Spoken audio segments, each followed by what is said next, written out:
ডমরু চরিত লিখেছেন ত্রৈলোক্যনাথ মুখোপাধ্যায়। সপ্তম গল্প, পঞ্চম পরিচ্ছেদ। রুক্ষ হাড়ি। ক্রমে সকল কথা প্রকাশ পাইল।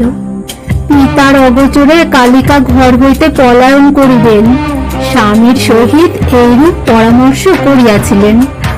বুধবার সন্ধ্যাবেলা কেশব ঘোড়ার গাড়িতে কাটিগঙ্গার ঘাটের নিকট লুকায়িত থাকিবেন।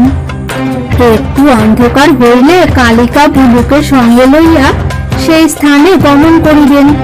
তাহার পর ঘোড়ার গাড়িতে রেল স্টেশনে যাইবেন। সে স্থান হইতে রেলগাড়িতে কেশব স্ত্রী পুত্র লইয়া আপনার গ্রামে গমন করিবেন। বাক্স লইয়া গেলে পাছে কেহ জানিতে পারে, সেজন্য কালিকা আপনার গহনাগুলি হাড়িতে রাখিয়া তাহার উপর সন্দেশ চাপা দিয়া বনে রাখিয়াছিলেন। যাইবার সময় লইয়া যাইবেন, এইরূপ মানস করিয়াছিলেন। যখন এইসব কথা প্রকাশ হইল, তখন একটা হুলস্থুল পড়িয়া গেল। কে সে হাড়ি লইয়া গেল, তাহার অনুসন্ধান হইতে লাগিল। দুইজন গ্রামের লোক বলিল যে সন্ধ্যার সময় তাহারা জাম গাছের নিকট দিয়া যাইতেছিল। প্রমা চাকি গরুর গাড়ি লইয়া সেই পথ দিয়া আসিতেছিল। কেষ্টা তাহাকে একটা হাড়ি দিল, ইহা তাহারা দেখিয়াছে। তৎক্ষণাৎ একজন লোক প্রেম চাকির বাড়িতে দৌড়িল, আর একজন লোক কেষ্টার বাড়িতে গেল। আমার চাকর গজরাজকে আমি গঙ্গার ঘাটে পাঠাইলাম। আমি তাহাকে আদেশ করিলাম যে সে স্থানে যদি তুমি প্রেমা চাকিকে দেখিতে পাও, তাহা হইলে গাড়ি শুদ্ধ তাহাকে ধরিয়া আনিবে। গজরাজ তাহাই করিল। প্রেম চাকির গাড়ি আমরা অনুসন্ধান করিয়া দেখিলাম, হাড়ি পাইলাম না। কিন্তু যখন সে শুনিল যে হাড়িতে কেবল সন্দেশ ছিল না, তাহার ভিতর অনেক গহনা ছিল, তখন সে বলিল যে যে স্থানে সে গাড়ি রাখিয়াছিল তাহার নিম্নে ভূমিতে ঝুড়ি চাপা সেই হাড়ি আছে। তখন আমরা সকলেই গঙ্গার ঘাটের দিকে দৌড়িলাম। এদিকে সন্ধ্যার সময় কেশব রেল স্টেশন হইতে ঘোড়ার গাড়ি করিয়া কাটিগঙ্গার ঘাটে আসিয়া উপস্থিত হইলেন। একটু দূরে ঘোড়ার গাড়ি রাখিয়া তিনি ঘাটের নিকট গমন করিলেন। তখনও সে স্থানে কালিকা ও ভুলু আসে নাই, কিন্তু দেখিলেন যে একটা ঝুড়ি উপর হইয়া রহিয়াছে। ঝুড়িটি তুলিয়া দেখিলেন যে নিম্নে একটি হাড়ি রহিয়াছে, হাড়ির ভিতর সন্দেশ।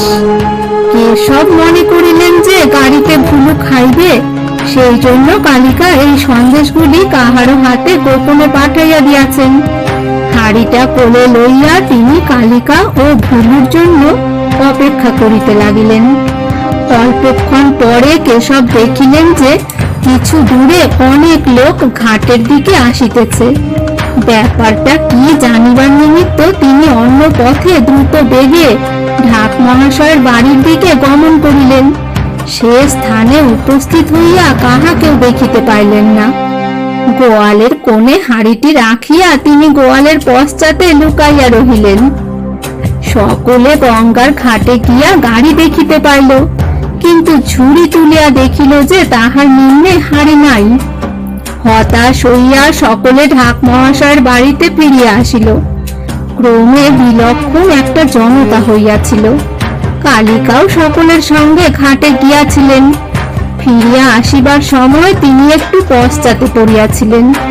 তাহাকে দেখিয়া কেশব লুকায়িত স্থান হইতে বাহির হইয়া গোলমালের কারণ জিজ্ঞাসা করিলেন। কালিকার মুখে সকল বিবরণ শ্রবণ করিয়া তিনি বলিলেন, কেন, হাড়ি আমি লইয়া আসিয়াছি, গোয়ালের কোণে তাহা আমি রাখিয়া দিয়াছি। আহ্লাদিত হইয়া কালিকা মাতা পিতার সঙ্গে গোয়ালে প্রবেশ করিলেন। হাঁটিপাটি করিয়া গোয়ালের সকল কোণ, গোয়ালের সকল স্থান অন্বেষণ করিলেন, কিন্তু হাড়ি পাইলেন না। কালিকা পুনরায় কাঁদিতে আরম্ভ করিলেন। তখন বিন্দি নামক ঢাক মহাশয়ের ঝি বলিল যে সে প্রতিদিন সকলের পাতের খাবার কুড়াইয়া তাহার বঞ্জির নিমিত্ত গোয়ালের কোণে রাখিয়া দেয়। সন্ধ্যা বেলা তাহার বঞ্জি লইয়া যায়, সে হয়তো হাড়ি লইয়া গিয়াছে। ডিম্বির বঞ্জিকে খুঁজিতে লোক দৌড়িল, সে অধিক দূর যায় নাই। হাড়ি সহিত সকলে তাহাকে ধরিয়া আনিল।